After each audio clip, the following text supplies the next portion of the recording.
Ed Cavalier and welcome to TV Burp. There are over 16,000 hours of TV in a week and we've watched all of them to handpick the best bits. And tonight, announcer confused on Dancing with the Stars. Dancing with Salsa. Ladies and gentlemen, please welcome Jared Gossens and his partner Jessica Raffer to the floor. Frisky doctor on Antics Roadshow. Oh, no wonder the doctor wanted it. Every time he came, he wanted it. Whoa! And man mistakes tree trunk for toilet on Neighbours. Oh, someone's in here. Yes, this is Neighbours, and this week... Hello? Yes, I own a white horse, Snowy. Yeah, I'm pretty sure I closed the gate. Why do you ask?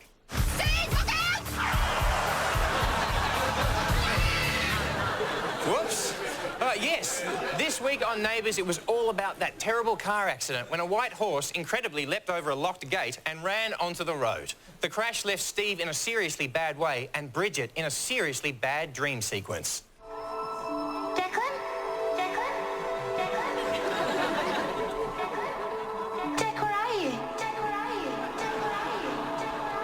He's up the stairs. He's up the stairs. He's up the stairs.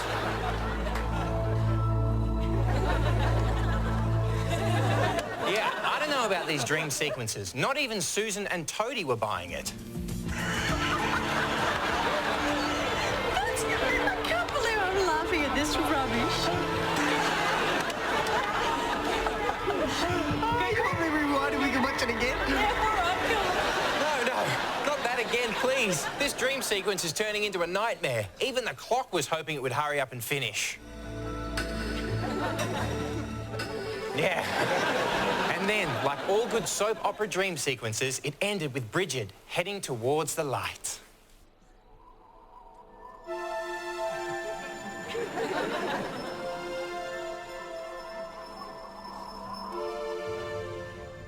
Hi, Bridge.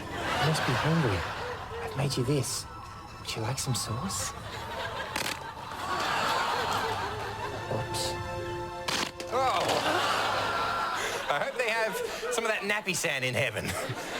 It's a long-running British crime series, The Bill now, where they have totally perfected the art of the brief interview. That woman just leaving, was she here to see Matt Gilbert too? Yes. Okay, thanks. Yeah. Just get what you need and get out. This week, The Bill featured a huge star. I don't know how they got her, but Miranda from Sex and the City was on. The only ones you'll find on it. Oh. She looks great. Elsewhere, the police were called to help a woman with a bad case of yo-yo eyes. So where's Matt now?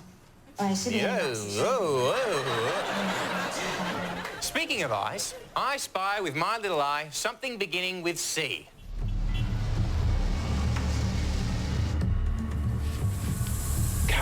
Car, you got it!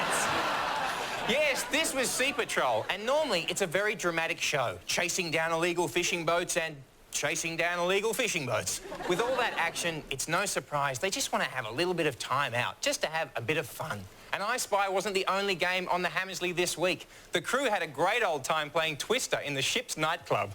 I'm losing my grip.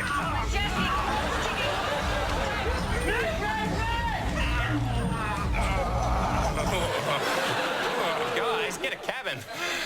And if that wasn't fun enough, next there was an awesome game of hide and seek. A charge. X is looking for you. Good times, good times. But this week's Sea Patrol was memorable for one reason. Lancelot, the Australian Navy's tiniest diver, apparently he was off his food. Have you been feeding Lancelot? No. No, he's not eating. Something's wrong with him. Yeah, he's just a very picky eater, that Lancelot. But don't worry, his appetite has picked up, and I think he's looking much fatter. He's jumped up. Look at his little head. Which brings us to our TV highlight of the week. TV highlight of the week.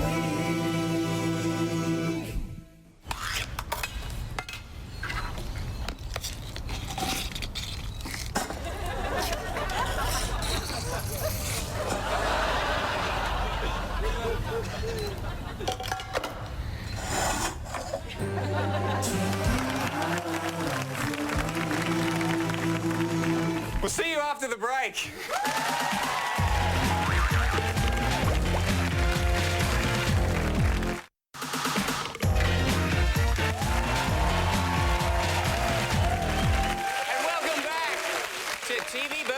Lachlan hospitalised with giant chin on Home and Away.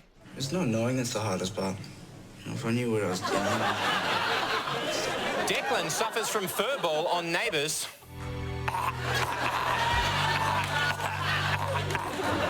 And Graham Ross demonstrates superhuman speed on Better Homes and Gardens. And of course, by recycling the cardboard, you're doing your bit for the environment. Whoa! Why stop there? On Better Homes and Gardens this week, Tara and Joanna shared some fantastic money-saving tips. What can you buy with $20 these days? Not much, really. Maybe a DVD, maybe even a pizza. Maybe a pizza? For $20? Tara, where are you buying your pizzas? There is this lovely little family-run pizza place near my house that does 2 large for $15, and they'll even throw in a free Sara Lee chocolate Bavarian. It's called Domino's. Later, Tara showed us how to spruce up the house for under $20. And just because you're trying to save money doesn't mean your house has to look cheap. Tea towels don't have to just be for drying up. You can hang them on the wall to add some affordable style and colour. Just pick up a frame from the $2 shop, pop out the back, lay in the towel, then put the whole thing back together. Very simple, but so effective. It's great. I've got some framed tea towels at my place. It's a great conversation starter, and the conversation always starts with, "Hey Ed, why are you hanging filthy old tea towels on your wall?" But not all tea towels are so lucky. On All Saints this week, the staff battled to save the life of a seriously injured tea towel. Stop hitting it. Just hold on. Take some details first. They're still looking for another tea towel with a compatible blood type. In the meantime, though, a tea towel like that does make a delightful print. And you know what? It's all for less than $20. However, the real drama this week on All Saints was when a severe bout of clumsiness broke out. First, there was this. That shouldn't be too much like... Oh, whoops. I'm sorry. That's all right. Then there was this. Please, let's not do this. Is there something going on in your life? Please. Oh, yeah. I'm so sorry. Dear, oh dear. But this guy's got the clumsies real bad. Why do I have to lie down for a burn in my arm? It's for your own safety. Oh! Ouch! To the season finale of Recruits now. And over this series, we've watched these plucky rookies go from complete novices to fully fledged police officers. And now all the exams are over, and it's a proud moment when the new policemen and women are issued with their weapons. Has everybody got a pencil, an eraser, and a pencil sharpener? Yeah, they're going to pump you full of lead. Pretty soon it was graduation day, and when it came time for the parade, Michael unfortunately had to pull out, but he had a good reason. Absolutely crapping myself. Yeah. Probably stay home. That night it was the big graduation dinner, and then it's time to let loose and have some real fun. Yeah! Nothing says fun like doing the worm in a corridor with a couple of dudes watching. Count me in. Now the recruits have graduated, it's time for their first day on the beat. And the mean streets can be hard for any new officer, having to deal with drug dealers, violence, robberies, and... Clinton 35 off in 4th Avenue. Nice. Today, it's a suspicious balaclava, possibly thrown from a car. Go to the car, grab out a pair of latex gloves and a field exhibit bag. Watch out, he's making a break for it. Don't worry, recruits. I'll get him. Hey! Stop, balaclava, stop. Yeah, can't get away from me.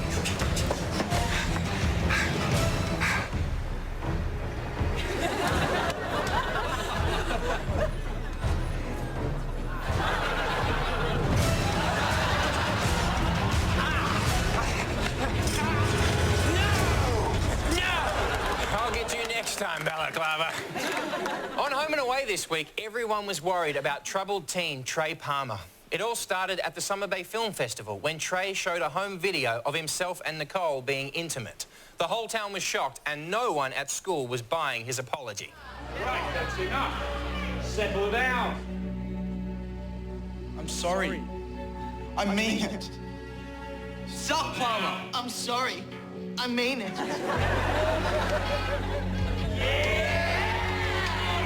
Oh, guys, no. Guys, stop it. Don't... Yeah!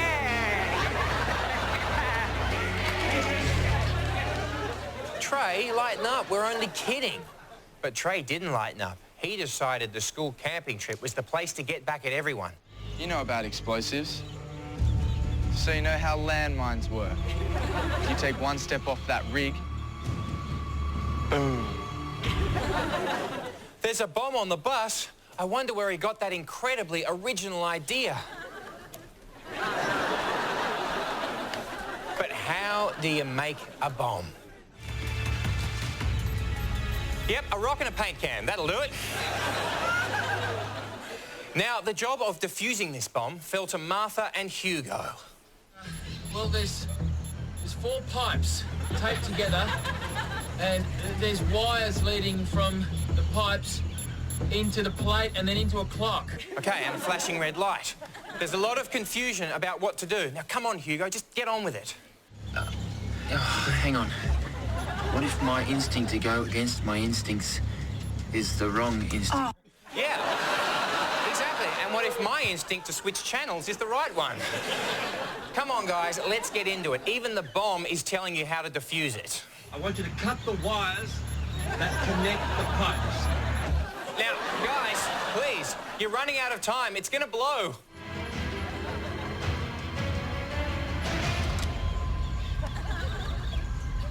It was all a bit anticlimactic. Let's see if we can get this bomb going again.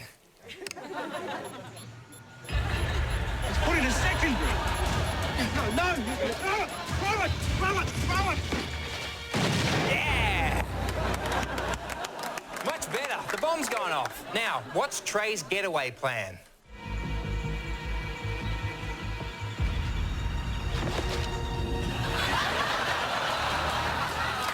Brilliant. If the cops show up, play dead. And speaking of dead, I wonder how Bridget is getting along in heaven with her lengthy dream sequence. Hey, Bridge, you might need some of these. It's pretty bright in here. We'll be back right after this.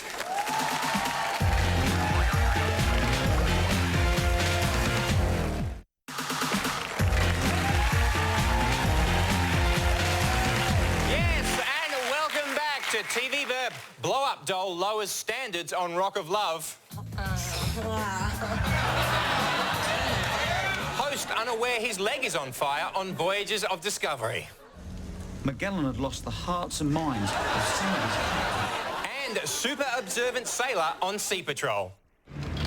So this is the dead bloke? Might be. Do you like So You Think You Can Dance? Do you like The Biggest Loser? Of course you do. Then you are going to love Channel 9's brand new show, Dance Your Ass Off. It features overweight people dancing the weight off, and it... Hello? Yeah? Oh, hi, Ridge. It's Ridge from Bold and the Beautiful. What's that? You've personally cancelled Dance Your Ass Off after 1 week, but surely it deserved a chance. No, I actually think it's for the best.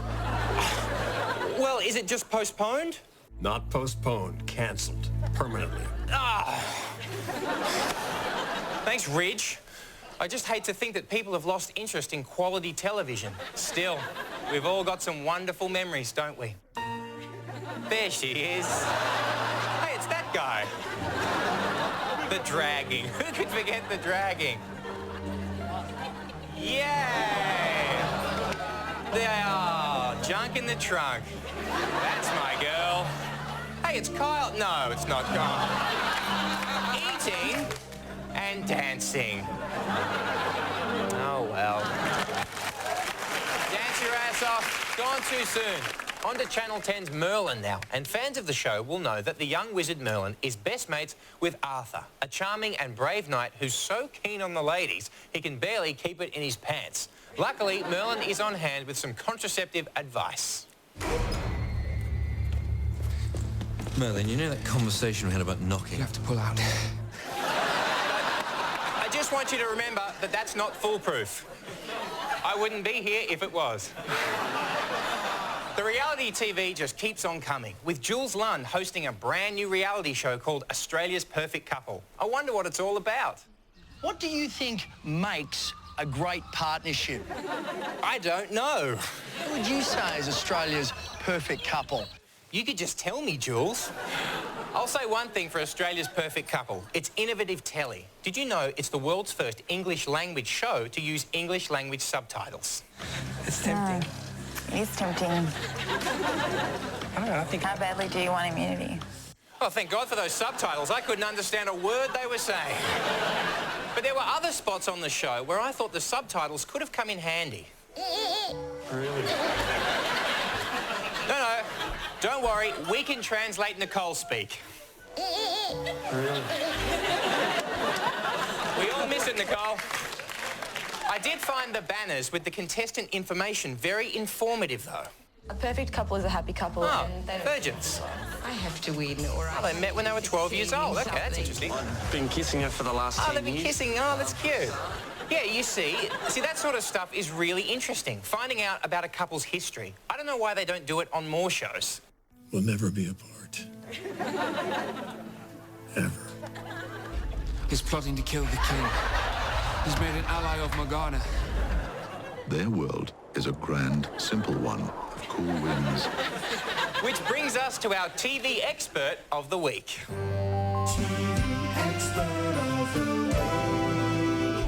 Okay, see if we know how to do this thing. How's it going? How do you rewind and play? Hit rewind and then hit play. We'll see you after the break.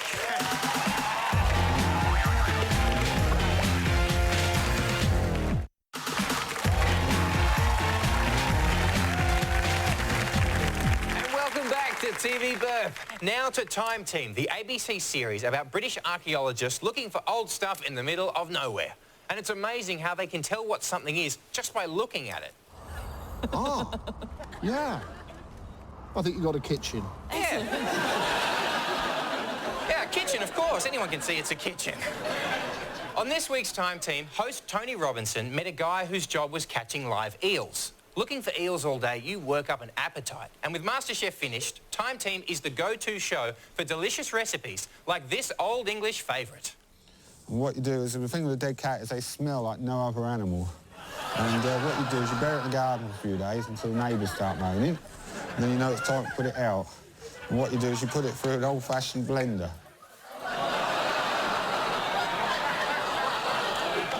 Tabby. So, at the end of the day, our professional eel catcher, the last of his kind, showed us the sort of eel-catching skills his family had excelled at for generations. Yesterday, Pete, the last eel man in Ely... No, nothing in that one. ...set some traps using a design that hasn't changed in 10,000 years. No, nothing in that one. Maybe time to think about changing the design, Pete. This is the last one. If there's nothing in here, our whole experiment turns to ashes. No, nothing. Oh. An update on Pete the eel catcher. He is now Pete the unemployed eel catcher. To Channel 10's cop drama Rush. And you know the thing I like about this show? It doesn't resort to serial killers or international terrorists. It gets its drama from simple, everyday events.